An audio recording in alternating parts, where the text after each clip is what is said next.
everyone, Magical Flower Nerd here. I've been given a challenge by my family to do a 16 question strip challenge. This basically is a few questions that I perceive my answers are going to be from like what I think, and you guys are more than happy to get involved and comment if you disagree with the answers. So I'll read out the question and then I'll answer on what I think. So here goes. So the first question is, why do people make art? Well, I think people make art to show history, music, and expression. I do art to help express who I am and to explore like different mediums and to explore like why things are the way they are. And I also like to think the theory behind art. So not only do I enjoy doing it, but when I see other people do it, I explore like why they do it. So is it involved behind a historical period? Is it involved by colours? Is it invented by dreams?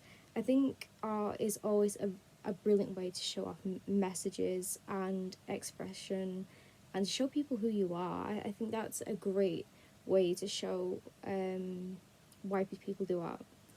So the next question is, why do people buy art? So some people buy art for charity. So I have seen a piece done by the Pet Shop Boys, and a fan actually made a piece of artwork out of the sound waves from a song, and it was bought and it was given to a charity and raised a lot of money for the charity. So I think people buy art not only to make places look good, to help also express how they feel, like they might have something in common with the artist, to show that they support rights within the art. And I also think it's a great way to help sponsor charity and to bring lots of love and happiness into your home, regardless of how crazy it is. So the third question is, do you ever draw or paint? Why? So I draw and paint because I absolutely love it. It's just my absolute calling. I love to put things that don't fit together and make them fit together. I enjoy harmony and colours. I enjoy seeing like the finished result and the sense of accomplishment. I also enjoy learning why others do art as well, because it's something in common. And I'm self-taught, so it's a massive achievement for me to just, look at what I've done and think I've learned that right from the beginning. So number 4, do you know anyone who is an artist? Well, I know a couple of classes who are artists. I know a few outside artists. I go to a lot of Comic-Cons, so I tend to ask them questions about what they're inspired about, what's the next step for them. I don't know any like big, Picasso artists, but I don't think that matters because I think all artists are equal. We're all like in this together. And a lot of artists have come into my college and showed me their work. There is one girl in particular who I will share the link with, who designs her work from beehives, and I think her work is absolutely gorgeous. She designs jewellery and has her own little ceramic studio, which is an absolute artist's dream. So the next question, is it easy to become a good artist? I think that's kind of your own opinion, really, because I think anyone can be a good artist as long as you put the effort and the heart in it and have like a really good message. I think that makes a good artist. I think what makes a good artist is knowing that you're trying to do the best that you can. You're experimenting. You've done more than one attempt on the same piece. I think what makes a bad artist is someone who doesn't try and someone who does plagiarism, and it's just like, oh, this is a waste of time, I don't understand what this means, being negative towards other artists. I don't think that makes a good artist. But I think what does make a good artist is someone who's very open and very loving and very positive. And someone who can express themselves in kind of like all kinds of media of art and understand why. So the next question is, what kind of art do I like? I like collage art because it's messy and it just it just works for me. I just love putting the pieces together and seeing the thing. It sounds like a jigsaw. I love it building together. I also love pointillism. Pointillism is so time consuming and can give you a real headache, but I absolutely love the end result of pointillism. What kind of art do you not like? It's kind of a hard question. I think if I had to if it was a life and death question, that I think it would have to be clay. I enjoy it to a degree until it smashes on the floor and you start crying. I enjoy glass making as well, glass, but I've only had like a taster of that. So,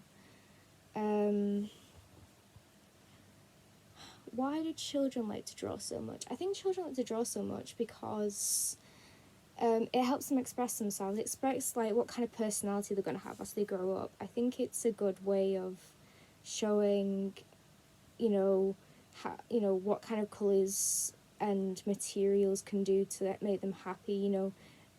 Senses helps them build them like senses and smells, touches, and things like that. I think that's why children like art. Can you see art in your room? Well, I have an Audrey Hepburn invert here, and it is absolutely beautiful. It is done graphic design, and then someone has painted over it, and I have to say, it is definitely not a disappointment. Do you think animals can make art? Yeah, I do. I think I remember in one of my broadcasts that I said that someone usually sets out art puddles, and it's for like bugs to like run over and go onto the paper, and it makes weird art. I also think like using paw prints, it's almost like a pointillism idea. So my answer is yes to that. I also hear that there's a film coming out about a gorilla who can draw as well. I think his name's Ivan, and I believe it's based on a true story, and it looks absolutely fantastic. So yes, I think animals can draw. Why do some paintings cost so much money? Oh, well, I think some of them is due to material costs. I think some artists use gold, and obviously jewellery, gold, silver, not that cheap to use, but they're very high quality and you can get a very nice result. I also believe that messages that are built in to the painting are so, priceless to the artist, that even though they're selling it, it is priceless and it's so expensive. The more they pay, it deserves to be known why it's being paid for so much.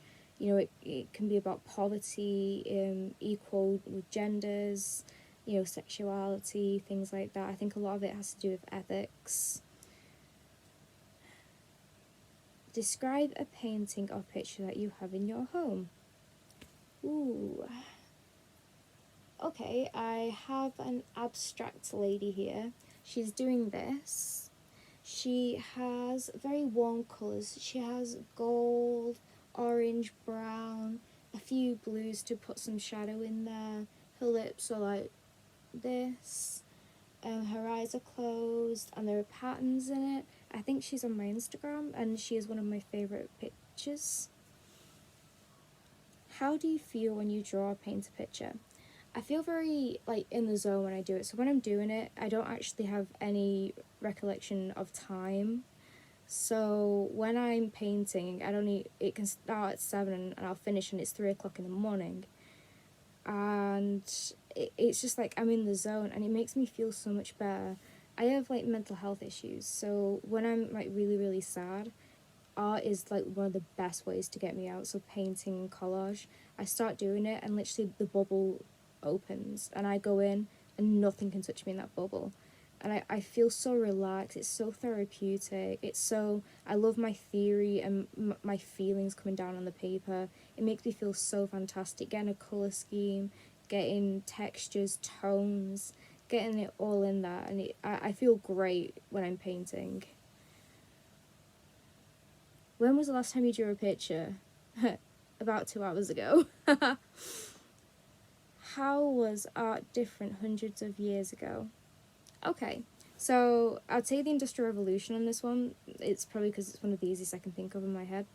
So, paintings were done very much all over Europe, but in Britain, as we know, the Industrial Revolution blew up all over England, and prices like that was made by hand became very expensive, and not a lot of people could afford it. While in the Industrial Revolution, in factories, the chairs were made cheaply and a mass production, and there was no respect. But I think artists over time have helped brought back the respect for how handmade products and things that have been made by hand. And I think the arts and crafts movement has definitely helped revolutionise art.